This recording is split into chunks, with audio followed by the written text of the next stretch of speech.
Hi, Matt Blocki with EWA. Today we are talking about variable annuities. And again, just like index annuities, in general, I recommend that clients stay away from variable annuities. So variable annuity is you're putting money with an insurance company.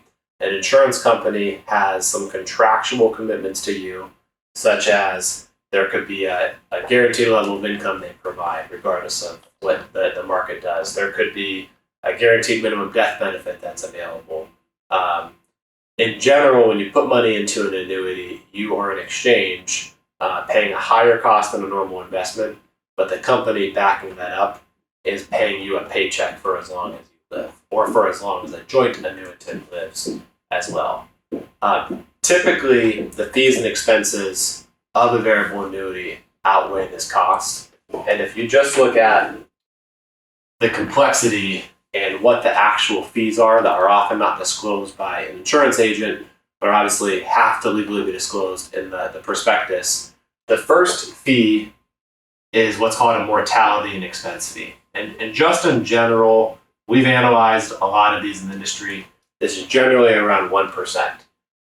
The company's taking this because there's an expense for them to have the annuity on the books, and they also don't know how long they're going to live. So out of all the group of annuitants they have on their books, some people are going to live too long, some people are going to live too short, some people are going to win, some people are going to lose, but they're evening out that risk by making sure that they have a fee that they're taking out no matter what. The second thing is you do have control. Unlike a fixed annuity, you invest this money in an underlying index or an underlying fund that could be tied to the stock market. And in general, these sub-accounts also have internal management fees, usually somewhere around 1%. First, these sub-accounts, a lot of the mutual funds that are offered them are proprietary. So the company offering them is also sharing some of the revenue. It would be very easy to replicate in a very well diversified asset allocated portfolio. Index funds, even some mutual funds, for about 1/5 of that cost. So any internal cost we like to see between 0.2 and 0.3%. Generally in variable annuities, we've seen the actual management fees of the funds themselves to be 3 to 5 times what they should be. So that's another red flag in our opinion. The third thing is rider fees. And so usually the rider fees would be guaranteed minimum death benefit, or a income rider. And usually these riders are between 0.5% to 1% each.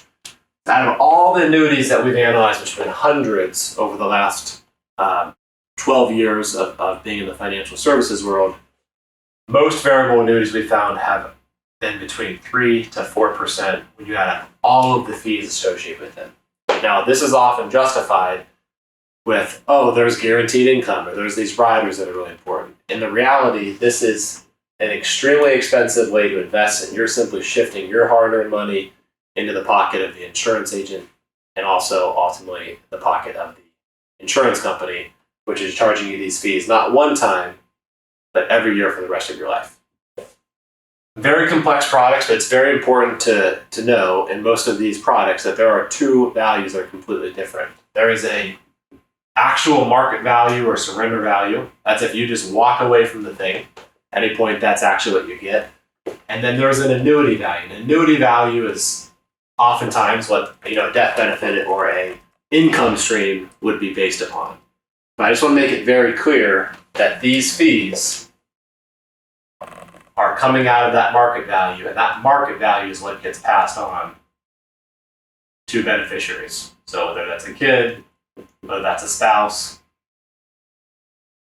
the market value gets affected by what the sub-accounts did, the ups and downs of the stock market.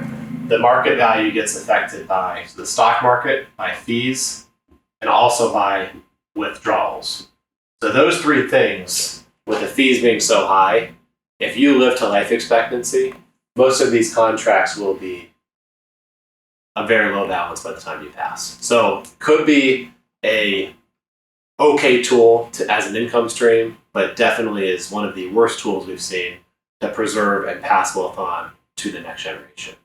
And ultimately, when we run into annuities, they've been sold as Here you can be a stock market investor, but also have some protections in place. I want to make it very clear that annuities should only be purchased if the intention is to actually take an income stream out of them.